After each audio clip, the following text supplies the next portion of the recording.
subscribe hii channel, comment, share. Hivi kwa wakaji wa jua hili kuna kiumbe chochote ambacho kitasalia kwa kweli? Kwa sababu kuhusu mimea, simia kumbe imeshakauka, mahindi kama unavyoona hivi yamenyauka.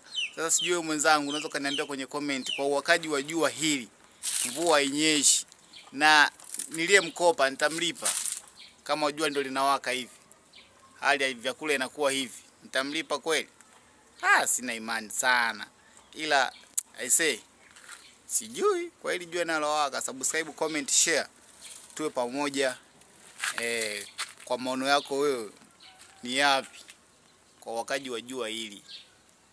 Huenda ndo kizazi cha nyoka kimekisiri, kwa sababu Mungu anaweza kama ametusahau kidogo. Mvua inyeshi. Kilio hichi sio cha sisi tu huku mkoani sijui Mbeya. Mikoa mingi sana Tanzania wanalia na hali ya mvua. Sasa sijajua kwa wengine naionaje hii hali.